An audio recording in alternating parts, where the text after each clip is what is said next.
Kukunin mo yung yelo.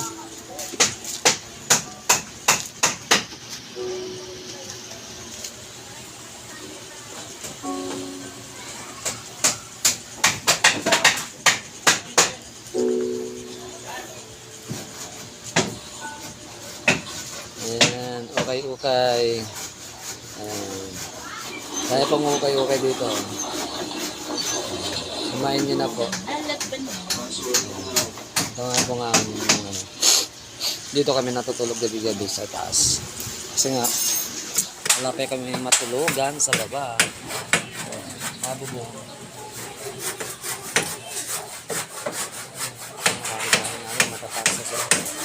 Mataas na kasi yung bahay, kaya hindi pwedeng, hindi rin kami magtaas. Kasi sakal na po yung bahay namin, baba.